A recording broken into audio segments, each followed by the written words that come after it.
Good afternoon, everyone. Hope everyone is doing well today. We're going to go ahead and jump right into what we would have done in class today, at some point at least, and look at your vocabulary to be assigned for Wednesday. As I said in my first email, you will not be tested on this on Wednesday, but do go ahead and at least look it over so you don't fall behind. So we're looking at words 51 through 56. Number 51, just a place name that you'll be familiar with, Yehudah. Yehudah. Number 52, you have met several lessons back when we looked at the contraction of the two words min and sham, from there into misham. So here is the word for there, which is simply sham. Number 53. Achal, achal, to eat. Here's a nice illustration of how the STEM system works. Remember, you're only memorizing the call, but the nifal, which we will meet late in the semester, is the passive STEM. So notice how it just makes the meaning passive, to be eaten. And I think I actually used this example in class one day. The hefil is the causative STEM. So the hefil meaning of achal is cause, to eat, which means to feed. But there again, you're only going to memorize eat, consume right now for achal. Number 54, another segulate noun called such because one of its first two vowels is a segol, which means we accent the first syllable. This is eved, eved. Slave or servant. Number 55 means woman or wife. The word is isha. Isha. We'll come back to this and I'll explain why that dagesh forte is in the middle at a later time. Isha, woman or wife. And number 56, you are going to memorize the second of those two, which is appropriate because this word means two. You're going to memorize the feminine, the second one there, which is shtaim. Shtaim. That's the word you would use if you were counting. To say 1 and 2 is shtaim. So, that's the vocabulary for Wednesday, the new vocabulary for you to at least start familiarizing yourself with. And our lesson for Wednesday is lesson 9. And brace yourselves, it is on participles. However, do not freak out. Participles are astronomically easier in Hebrew than they are in Greek, for example. I think you'll see that as we go through this lesson. And really, the only new thing here, the only major new thing is that the introduction to this now, our third form, the participle. If you look at the lesson sentence, top of page 53, I'll read that and you can follow along with me. Lesson sentence, top of page 53. V'heim lo yad'u ki shomea Yosef. V'heim lo yad'u ki shomea Yosef. So the first little new thing, which is really just a matter of vocabulary, is the first word, v'heim.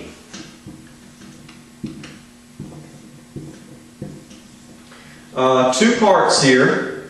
First part, you should recognize that's just your plain old conjunction and the. And that can be added to the front of pretty much anything. We'll just take it off for now. And that leaves the new vocabulary word, which is haim. It's going to be your, I believe now, your second independent pronoun that you've had. You had ani, which means I. Haim simply means they. It's just the independent subject pronoun they. So the haim is and they. You know what lo is. It's going to negate the action of a verb, so no big surprise. We get a verb after lo, and that verb is yad'u. Now, nothing actually new here. This is going to be all review, but we'll go through it anyway.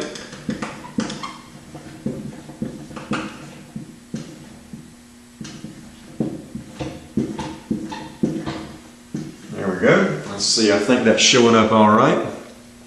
So, one little detail, remember we saw this in lesson 8. Don't really worry about this little mark here. It's called a meteg, and it does nothing grammatically. It's meant to be a pronunciation help. All it does is tells you to make this vowel a little bit longer than you usually would. So instead of yad'u, it's yad'u. And that's kind of getting, kind of splitting hairs, you might say. But that's what it's there for. That's what it does. But for grammatical purposes, we're going to ignore it because its only function is pronunciation. So, yad'u, yad'u. At this point, the best thing to do, as always, is to look for things that you can recognize, things that you can identify and start plugging into this vowel chart. Perhaps you might look here and see, I know a root that's showing up there, yod, dalet, ayin, which in the call means to know, yada. Okay, yada. And like I said, the way this works is if you see something like that and you kind of decide to go down a certain analytical road, we just go down that road until we figure out we're correct or we're incorrect, and then we back up and we try something else. So, if that is our root, then that means we've accounted for everything here except this ending. We know that the affix form is going to add things to the end of verb roots. So it sure looks an awful lot like this would be affix form of the verb yada. And we know that the u on the end of the affix gives us third common plural. Just a little detail again. There is no separate masculine and feminine in the third plural. It's no big deal if you forget that. It's third plural. It's they. That's the big thing to remember here. Stem is easy to deal with. We only have two choices, call or PL. There is no dagesh to speak of here, so PL is totally out. Has to be call. And special feature, well, we've already accounted for everything. Nothing else to account for. No special feature. And remember, affix with no special feature is past tense. So yad'u is simply they knew. Although, in this case, we have lo yad'u, they did not know. And here's where that independent pronoun comes in, and it's really an unneeded extra. You have the subject they built into yad'u. There's your sentence. Yad'u, they knew. So why do you get this vahem out front? Well, as I've mentioned to you, sometimes Hebrew will, number one, place a subject in front of the verb instead of after it for emphasis. And particularly when you already have a subject, a generic subject pronoun like they or we or I or whoever, already built into the verb, but it still gives you that independent pronoun out front anyway. That's a pretty good sign of emphasis. So kind of think of, in a Microsoft Word document, this would be the equivalent of typing they in bold. And they did not know. Emphasis. Okay, so pretty simple thus far. Next word in the lesson sentence is ki, and they did not know ki, that. Ki just means that. And this gets us up to the big new thing for this lesson. The verb, which turns out to be a participle.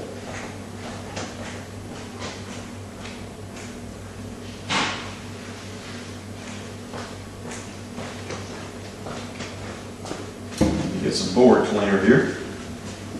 Okay, so V'hain lo yada'u ki, and they did not know that Shomei.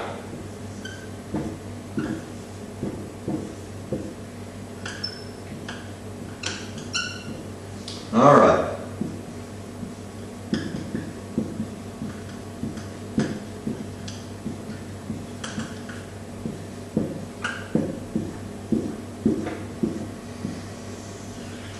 Now, even though I've told you this is a new form that we have,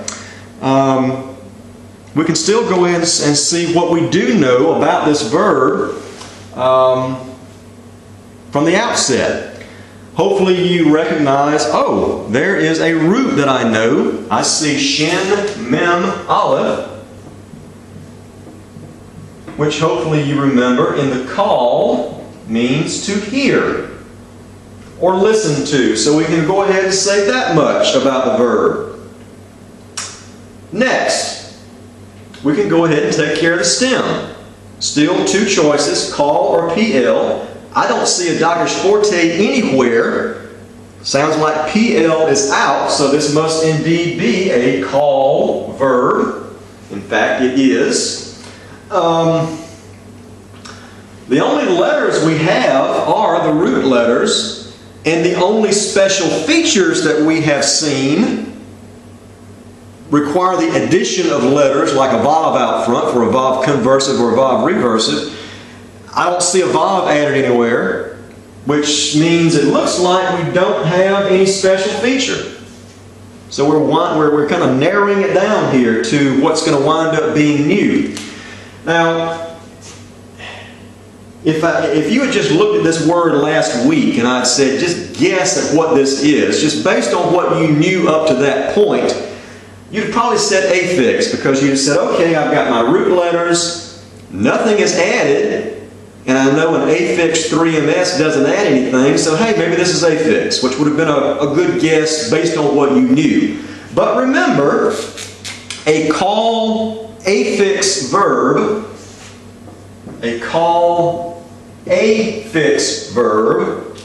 will usually have a comments out here. Remember? Again, think back to your vocabulary list. Amar, Yatsa, Halak, Shama, for example. You don't have Shama here. You have Shomea.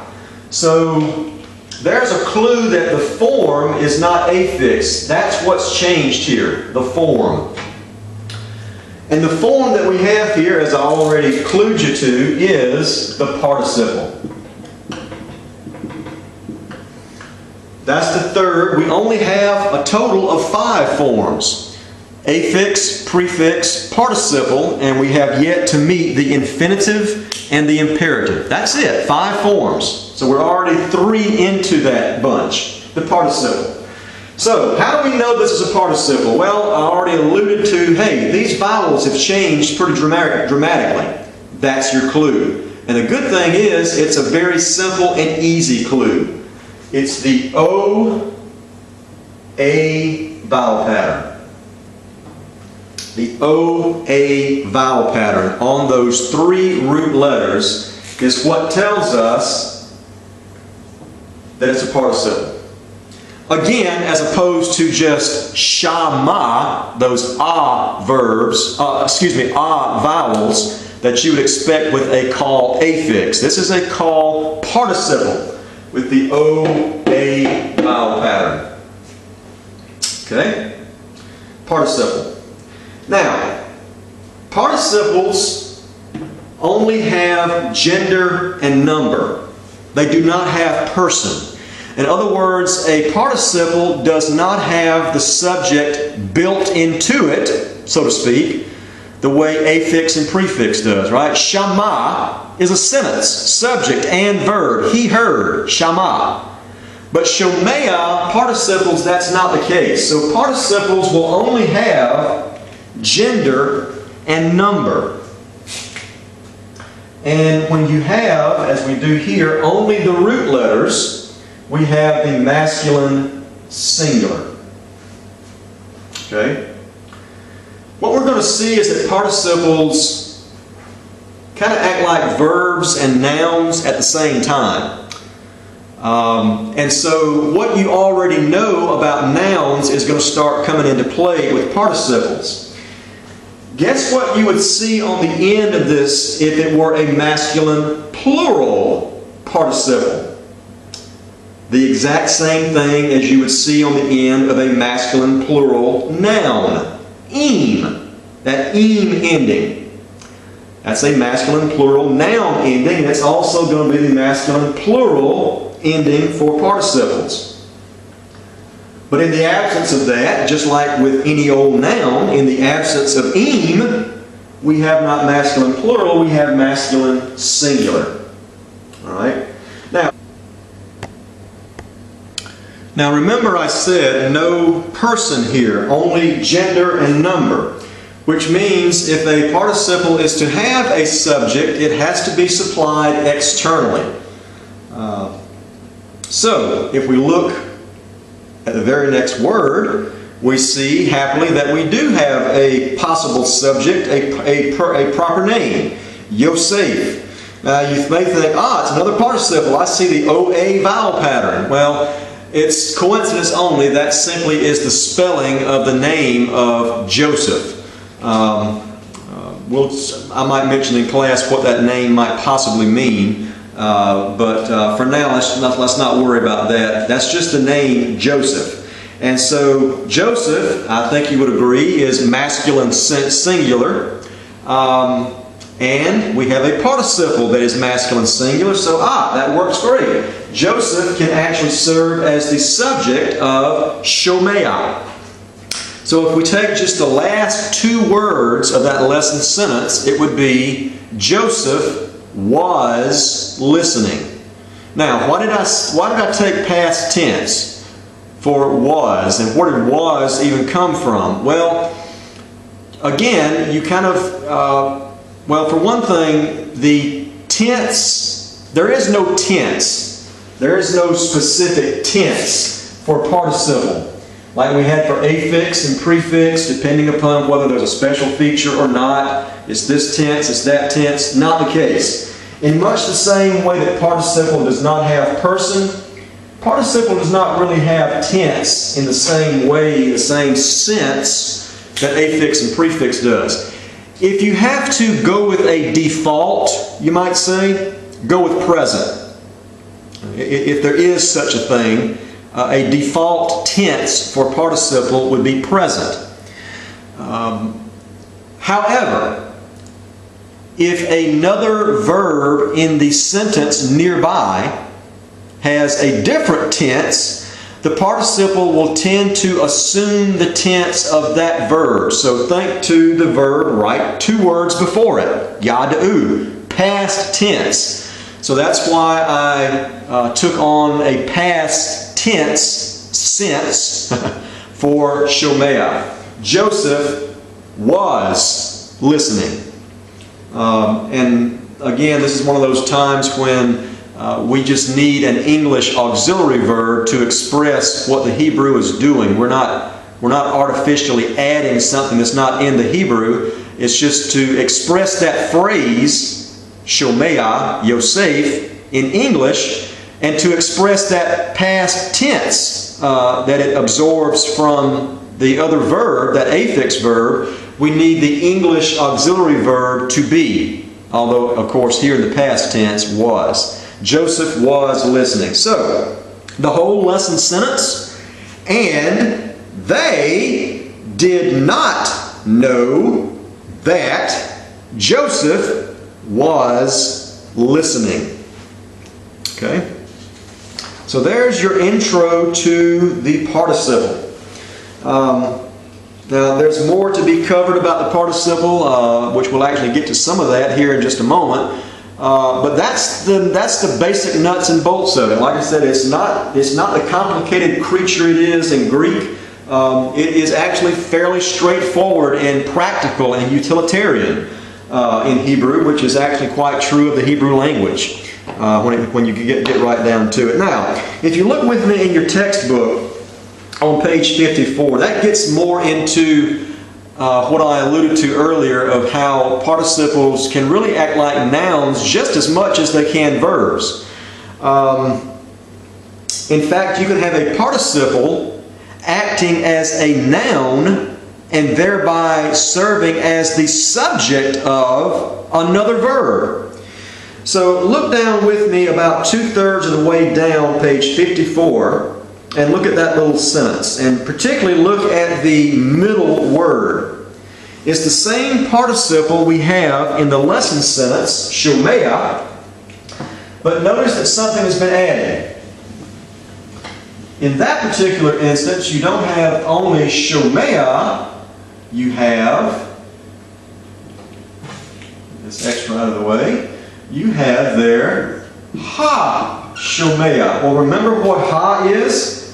Ha is the definite article. Oh, well, I thought the definite article only went on nouns. Well, yes, but I've already told you participles can act as nouns. So, ha shomea is the listening one. Notice how and this is something I'm going to emphasize with you. Try to keep an ing in your participle translation. Default present tense, unless the tense of the sentence tells you otherwise, and try to stick with an ing translation for a participle. That's kind of a general guideline. So, the listening one.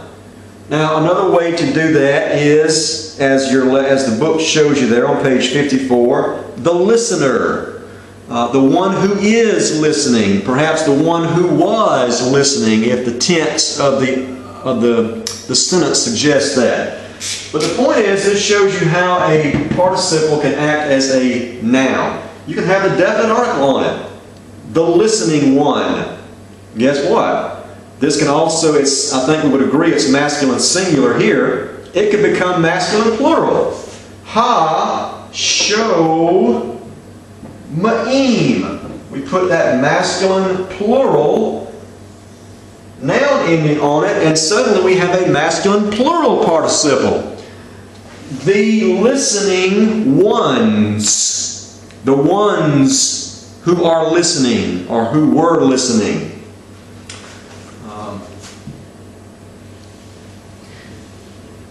So, a verb or a noun.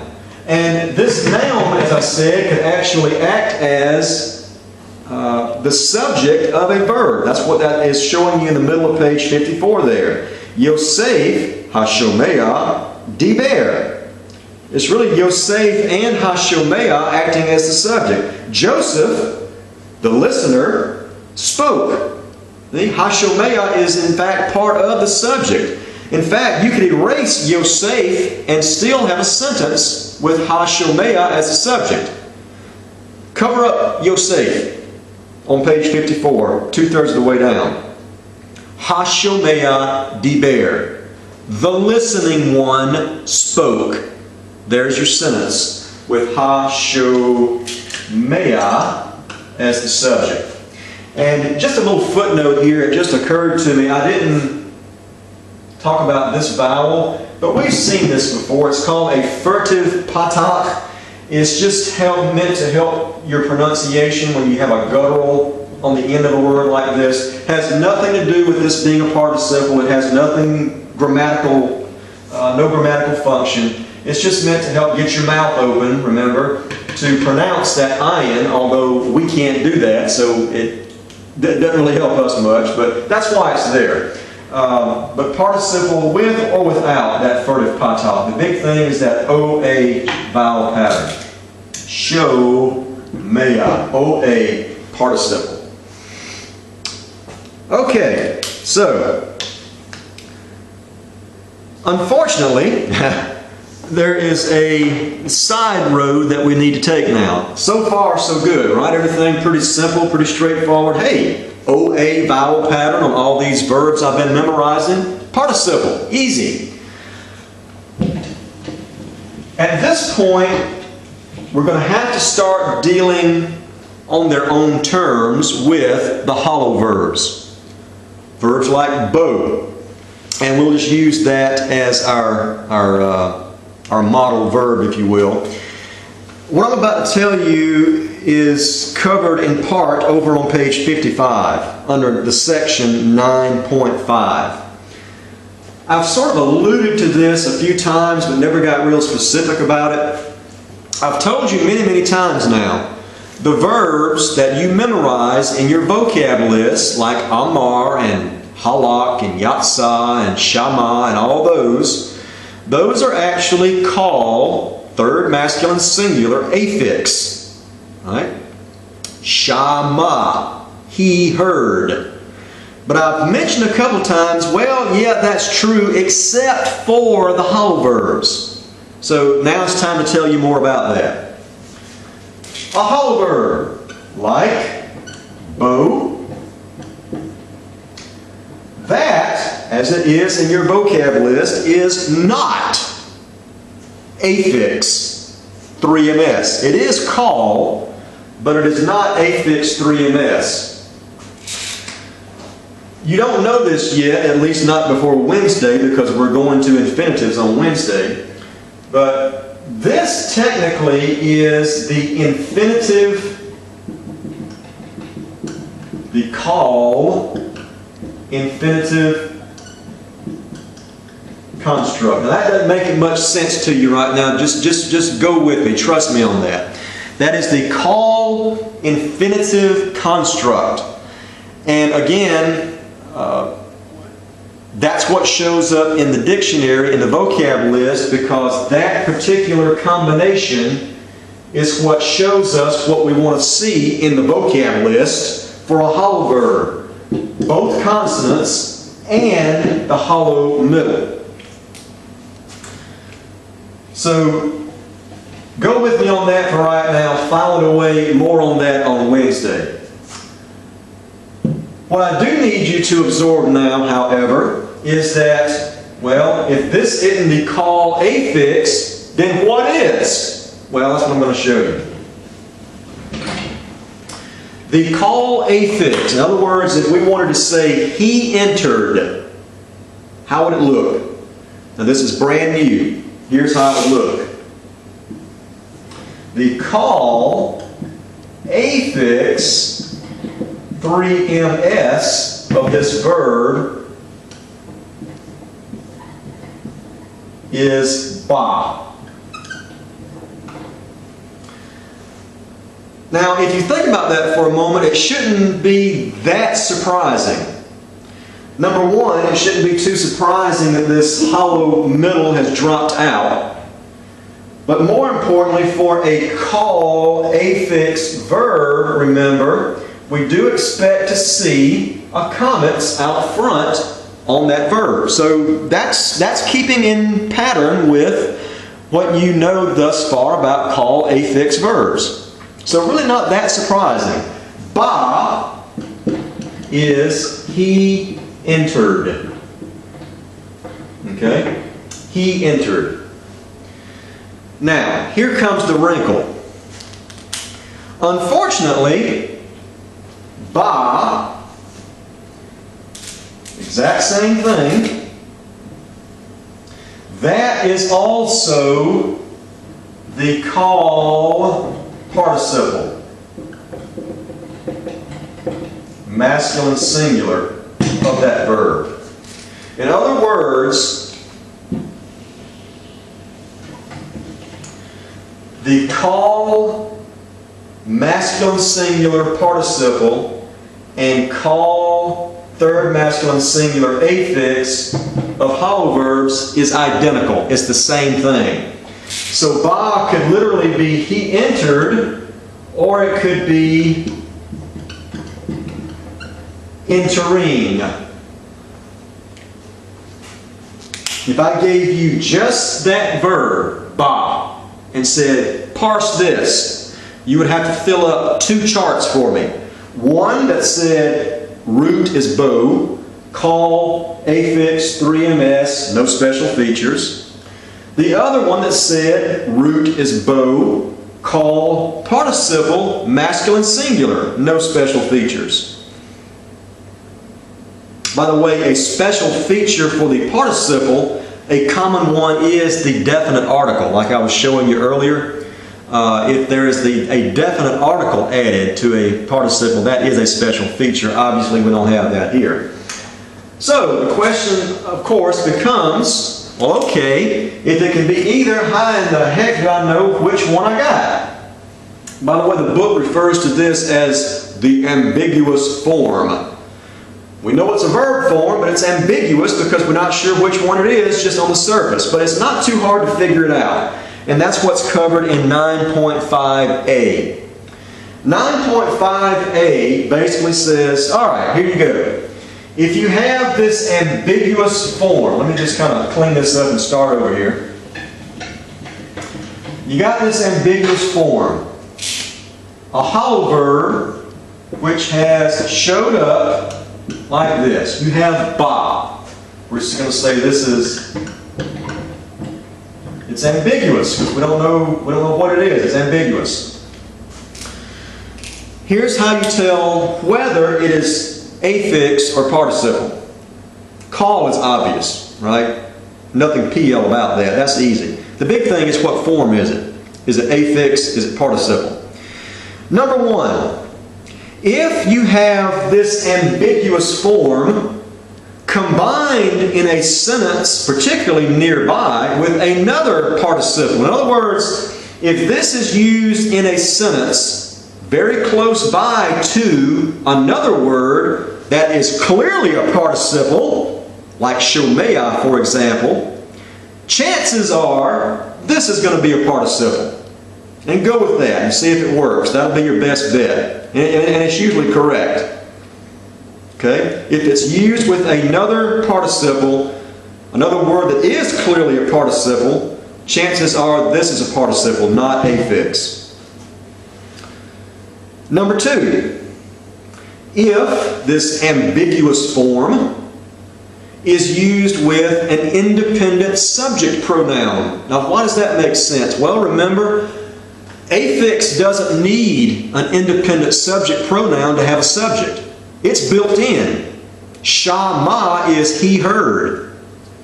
But a participle, if it's going to have a subject, has to have it supplied externally. Either, for example, with a proper name like Joseph, or with an independent pronoun like Haim or Ani. So if this ambiguous form has attached to it, either side, a proper name or an independent pronoun giving it a subject, that's going to indicate, hey, this is probably a participle because only a participle would need that. And number three, and this one is surefire, if this ambiguous form has the definite article attached to it. Case closed, got to be a participle. Because the definite article could only be attached to a noun or something acting as a noun, which a participle can and often does do. So if you see the definite article, case closed, this thing's got to be a participle. This would be the one entering. Okay? So that's your triple checklist, the three things to investigate when trying to figure out if ba, for example, is an affix or a participle. And by the way, if it were an affix, again, it would just be he entered. He entered, call affix 3ms. But if either of those three things we just looked at is true, don't take it as an affix, take it as a participle. Okay? So again, not too bad of a wrinkle. We're just going to, really from this point on, as we deal with new forms and some other issues, we're frequently going to have to kind of do what we need to do for the basics, and then kind of step aside and say, okay, now here's what we have to say in that regard for hollow verbs. But again, not too bad. I think you would agree at this point. Participles, Greek or Hebrew, yeah, much better in Hebrew. So that's it. That is the gist of lesson 9. Not too bad, methinks. So as usual, if you will, after watching this video, if you will read back through the lesson, and I will include the written assignment in the email I'll be sending you in just a little while. So take care. Let me know if you have any questions or problems. Remember, have your translation test ready to turn in first thing Wednesday. We'll do the vocab test on words 1 through 50 and the particles that we assigned on Wednesday. And then we'll jump right into this. Take care. See you then.